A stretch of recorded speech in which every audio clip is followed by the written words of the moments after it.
FDR starts to look towards 1936 and re-election, he realizes that most of his most popular and powerful critics are actually on his left. They're calling him for to go further and further into the New Deal, like Townsend and Coughlin and Long. He responds to this with a second New Deal, a second major package of legislation to reform the American economy. He attempts to limit monopolies with the Holding Corporation Act. But unfortunately for FDR, it gets lobbied to worthlessness by the business interest when they get a hold of the congressman. He calls for a higher tax rate on the wealthiest Americans. And then he turns to labor. Now, FDR actually was not a big supporter of unions. He didn't really believe unions were a great idea. But he did understand that they were a really important voting bloc in elections. And so he will put his support behind the National Labor Relations Act, or the Wagner Act of 1935. Now, the Wagner Act will establish the National Labor Relations Board. Welfare capitalism had ended when the economy took a downturn and businesses saw higher pay for workers and vacations and stuff as unnecessary cost. But the Great Depression is a fairly unique period in American history because the businesses have kind of lost control of the government. They've been largely discredited because in the 20s, of course, they had kind of had free reign. And of course, conditions for workers have declined dramatically, and these two things will combine to create powerful unions in America. The American Federation of Labor focused on skilled craftsmen, but it offered very little to workers who weren't skilled laborers. The idea of the time was industrial unionism. This meant that every industry should have kind of its own union. Unskilled workers, led by John Lewis of the United Mine Workers, will walk out of the American Federation of Labor Convention and create their own organization of unskilled industries, and this is the Congress of Industrial Organizations. They admit women and minorities, unlike the AFL, and they unionize steel and automobile factories. And they're also much more militant, much more kind of demanding, forcefully demanding in their wants. The most powerful union will become the Auto Workers Union, the United Auto Workers Union. But they have little success until December of 1936. In December of 1936, they have a sit-down strike. They go to work and they just refuse to leave, particularly at the Ford plant. This is in Michigan. By February of 1937, 17 automobile plants have been occupied by workers who just won't leave.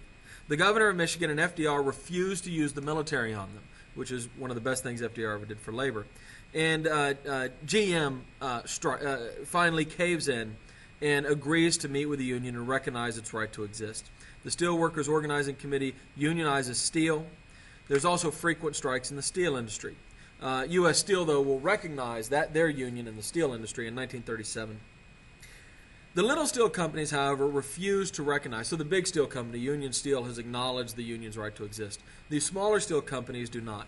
And when the workers go and have a parade in honor of workers' rights on Memorial Day, the cops, under the orders of these smaller steel companies, will viciously attack these workers and their families and kill 10 workers and wound 97 on what was a peaceful, legal march.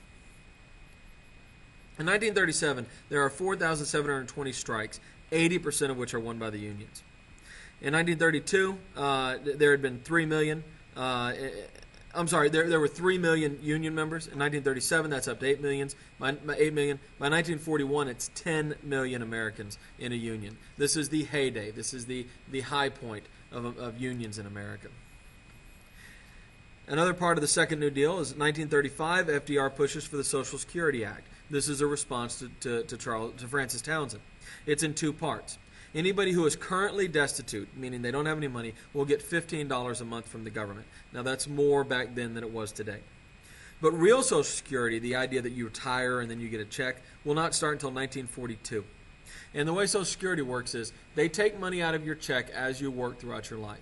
And then you get, today it's about $1,200 a month. When you retire, currently the retirement age is 67. It started out at 65. Now, it's important to understand that this is not paid for out of the budget. This is paid for out of a tax on your wages. If you get a check out there, if you're a high school kid or something, you get a check, look at it, and you'll see that this is taken out of your check. There's a lot of confusion that somehow this is why our budget deficits are so high today. That's not true. Social Security is paid for by its own tax.